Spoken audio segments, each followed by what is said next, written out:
নমস্কার বন্ধুরা, আবার চলে এসেছি একটা নতুন রেসিপির সাথে। আশা করি বন্ধুরা যে যেখান থেকে আমার ভিডিওগুলো দেখছো সবাই ভালো আছো, আমিও ভালো আছি। আজকে আমি নিরামিষই প্যাটিস তৈরি করব কাঁচা আলু দিয়ে। আমার চ্যানেলে যদি নতুন হয়ে থাকো চ্যানেলটাকে সাবস্ক্রাইব করবে, বেল আইকনটা প্রেস করবে। আমি এইখানে এক বাটির মতন আটা নিয়ে নিয়েছি। আমি নুন দিয়ে দিচ্ছি পরিমাণ মতন। এইখানে আমি তেল দিয়ে দিচ্ছি পরিমাণ মতন। এই চামচির বড় চামচির 4 ভাগের 1 ভাগ আমি বেকিং পাউডার দিয়ে দিলাম। আপনাদের কাছে বেকিং পাউডার না থাকলে বেকিং সোডা দিতে পারেন। আমি এবারে এইগুলোকে ভালো করে একসাথে মিশিয়ে একটা ময়াম দিয়ে নেব সুন্দর করে। ময়ামটা করা হয়ে গেছে, দেখুন এই যে এরকম করলে এরকম ভাঙছে না, মানে ময়ামটা হয়ে গেছে। এবার আমি এটাকে নর্মাল জল দিয়ে আমি মেখে নেব। অল্প অল্প করে জল দেবো আর মেখে একটা ডো করে নেব।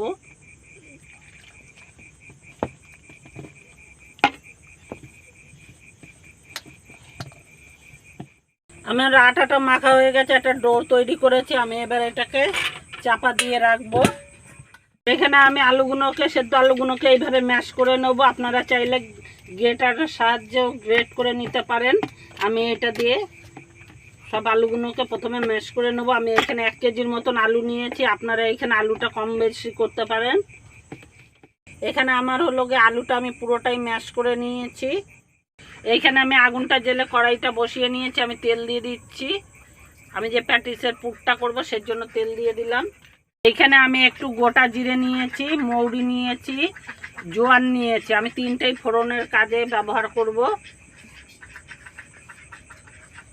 এখানে আমি কোনো বাটা মশলা ব্যবহার করব না।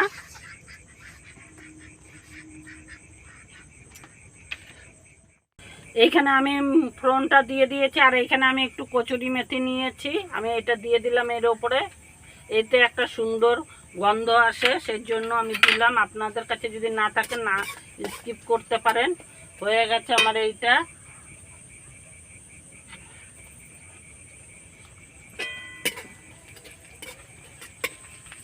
আমার এইখানটা এটা লাল করে ভাজা হয়ে গেছে। আমি যে আলুটা ম্যাশ করে রেখেছিলাম আলুটা আমি দিয়ে দিচ্ছি এর উপরে।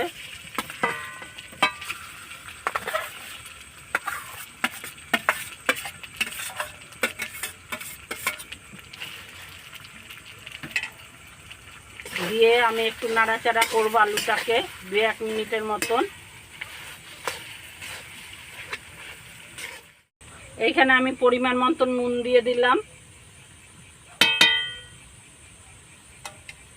এখানে আমি একটু টেস্ট বাড়ানোর জন্য ম্যাগি মশলার 1 প্যাকেট নিয়ে নিয়েছি। ম্যাগি মশলাটাও দিয়ে দেবো এর উপরে।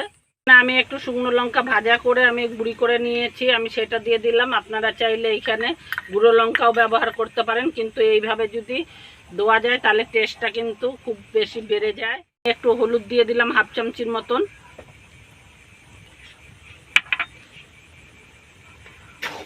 দিয়ে আমি ভালো করে মিশিয়ে একটু ভাজা ভাজা করে নেব।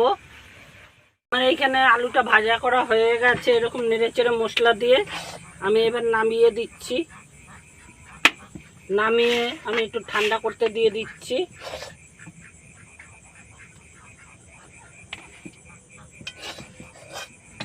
যতক্ষণ ঠান্ডা হচ্ছে ততক্ষণ আমি অন্য কাজগুলো করব, আপনাদের দেখাচ্ছি।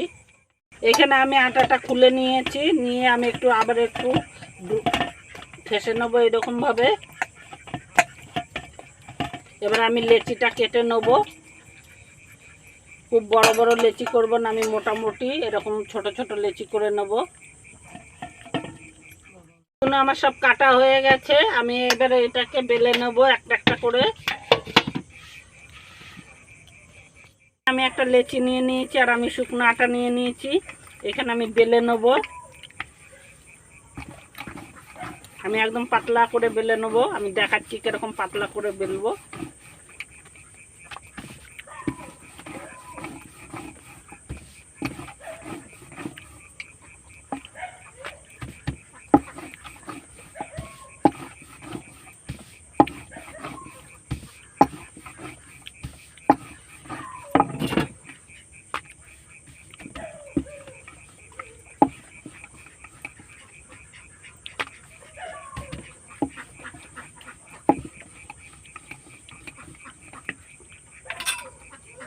আমি এরকম পাতলা করে সব বেলে নেব।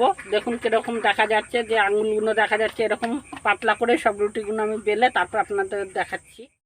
রুটিটা আমি এরকমভাবে বেলে নিয়েছি, আর এখানে একটু তেল দিয়ে আমি হলো গিয়ে ময়দা দিয়ে গুলে নিয়েছি। আমি প্রথমে এইটার এর সঙ্গে মাখাবো, মেখে নেব এটার উপরে এইভাবে।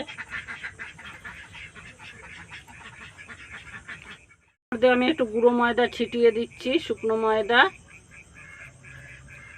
আবার একটা রুটি এরকমভাবে বসিয়ে দেবো আমি।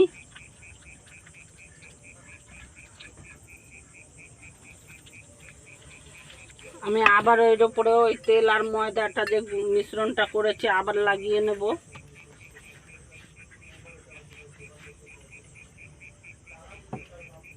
আমি আবার গুঁড়ো ময়দা ছিটিয়ে নিয়েছি। এইভাবে আমি রুটি আরও দুটো বসিয়ে নেব। টোটালে আমি 5টা রুটি বসাবো এইভাবে। আমার 5টা রুটি বেলা বসানো হয়ে গেছে। ওইভাবে আমি একটুখানি হালকা হাতে এরকমভাবে বেলে নিচ্ছি। এদিকে সাইড থেকে আমি এগুলো সামনে দিয়ে একটু কেটে নেবো এইভাবে সমান করে।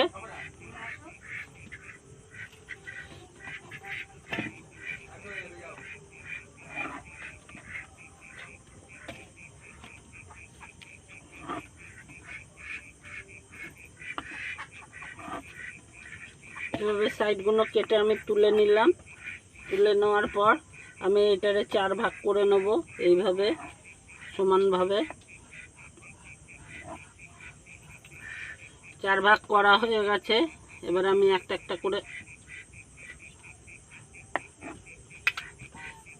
একটা করে আলাদা করে সরিয়ে রাখবো।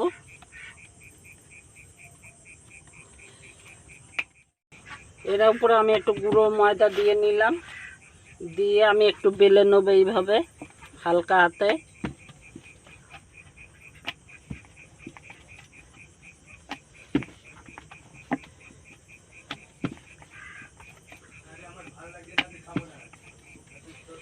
এইভাবে বেলে নিয়েছি।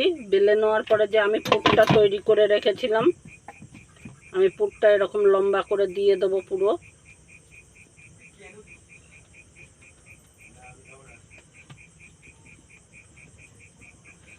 পুরটা কম বেশি করে আপনারা আপনাদের ইচ্ছা মতন পুরটা দেবেন। আমি একটু বেশি করেই দিলাম।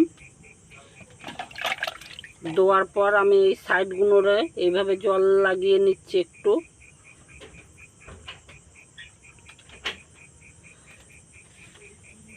জল লাগিয়ে এবার আমি এটাকে এভাবে সমান সমান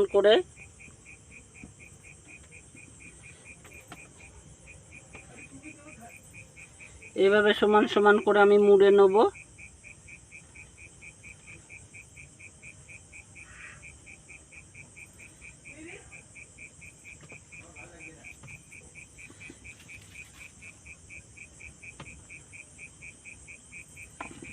মুড়ে নিয়ে তারপরে যে পুরটা আছে, পুরটার এইখান দিয়ে আমি এইভাবে চেপে নিচ্ছি যাতে ভাজার সময় না খুলে যায়।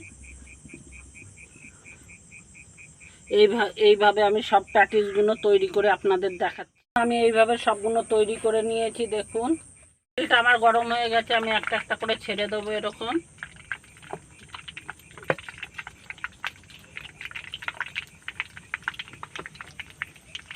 আমি এখানে দুটো দুটো করেই ভাজবো, কারণ আমার প্যানটা একটু ছোট, সেই জন্য দুটো দুটো করেই ভাজবো।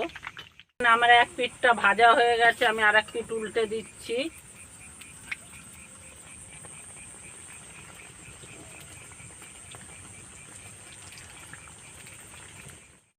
এখানে আমার 2 পিঠই ভাজা হয়ে গেছে, গোল্ডেন করে ভেজে নিয়েছি। আমি নাবিয়ে নিচ্ছি।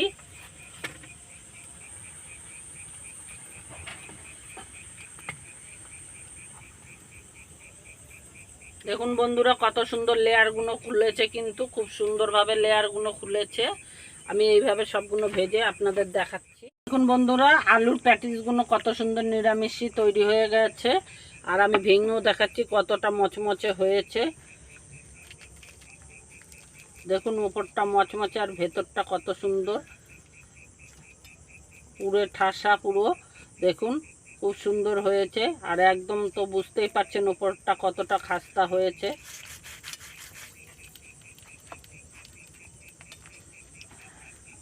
রেসিপিটা যদি ভালো লেগে থাকে আবারও বলছি চ্যানেলটাকে সাবস্ক্রাইব করবেন, বন্ধুদের সঙ্গে অনেক অনেক শেয়ার করবেন, লাইক দেবেন। আবার একটা নতুন রেসিপির সঙ্গে দেখা হচ্ছে, ততক্ষণ সবাই ভালো থাকবেন, সুস্থ থাকবেন।